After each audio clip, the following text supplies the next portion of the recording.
With me, chatting with me today, is Anne Brooks of AmiAmi Drinks. So, Anne, tell us about that, and then I'm going to ask you about the 5 skills and traits that made you successful. But tell us about AmiAmi Drinks. Well, there it is. This is AmiAmi. It's the first alcohol-free spirit infused with caffeine. So that's for your moments of transition, this after-work drink when you need a bit of pep up, or after dinner when you need a pick-me-up, or the 10 o'clock, Cinderella moment. Should I stay? Should I go? Can I have another one? That's when we recommend you to have AmiAmi. Great tasting with a little bit of a lift. Wonderful. So you had this thought 2018. This is 2023, and this is now reaching fruition, which is very exciting, starting in London. So tell us, what are the 5 traits or skills that you feel you've got that has made you successful, brought things to this point? I don't know if I'll come up with 5, but certainly I think determination and self-belief. And I associate those two because you have to believe you can do it, and only you can do it, right? You may have the greatest idea, but nobody's going to go and do it for you. So you have to have the self-belief that you are strong enough and have a big enough network and to achieve what you want to achieve, but the determination as well, because there's so many obstacles along the way, little and large, that you have to learn to pick yourself up. I think if you sum up those two, really, it's about resilience. You have to be very resilient. Nothing. I knew going into business it wasn't going to be easy, but like they say, hopefully it will be worth it. So you have to keep your vision in check constantly.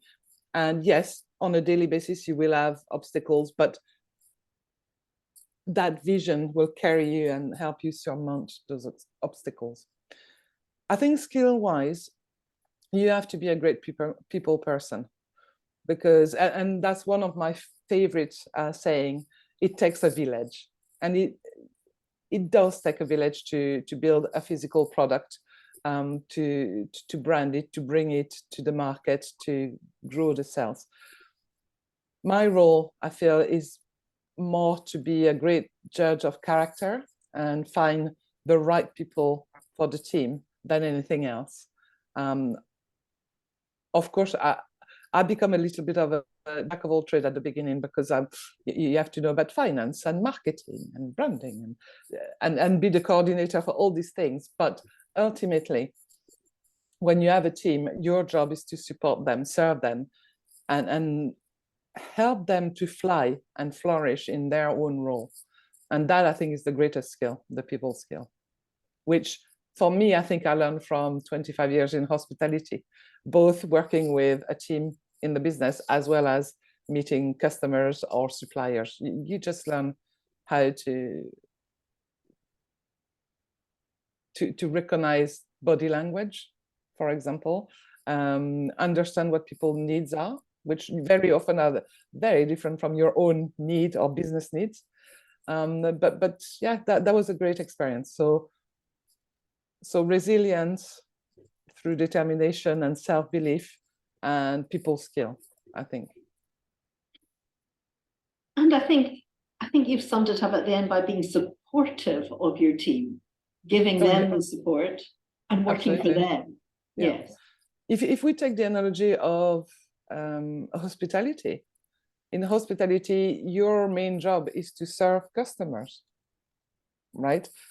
Now, it's the same with the team. When you have a team, you're not there to micromanage. You're not there to tell them how to do their job. You're there to support them. And possibly, if you bring diversity and inclusion into all that, you're there to give equity to everybody, right? So you're supporting everybody's.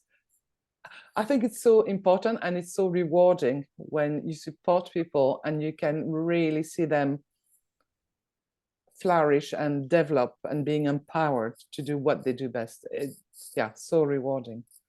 Fantastic. So we've got determination, self-belief, resilience all around people, but supplying equity to these people, that's really interesting. Well, and it is something I'm learning, to be honest, because, you know, if you go back 25 years ago, there was very little talk of diversity and inclusion in business. So it's not a new concept, but it's a fairly recent push, and I'm getting myself educated on that a lot better. But without you won't achieve equality, right, unless you give everybody equity. And I feel that if people are fully satisfied into what they do, if they buy into the purpose of what AmiAmi is trying to do and the vision, that's when you get the best results. That's when people can actually let their mind wander a little bit, think more innovatively. They don't have the pressure of, am I competing with, you know, an organization where there's men and women and nobody's quite equal. You erase, or you try to erase all that distraction and really push them to achieve their own objective and yours ultimately.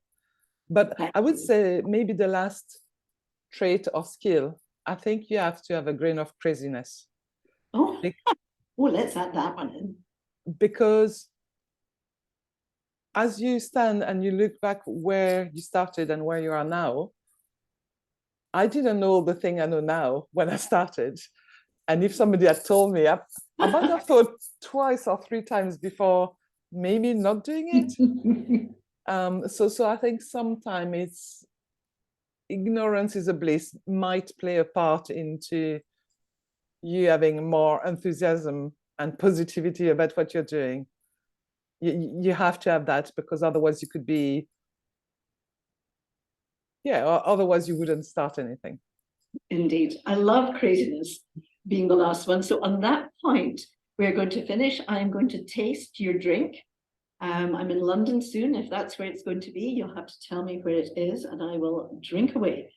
Absolutely marvelous. And we will follow your progress with interest. Thank you so much, Anne. Thank you so much, Ros. Joining us for a chat. Thank you. Thank you.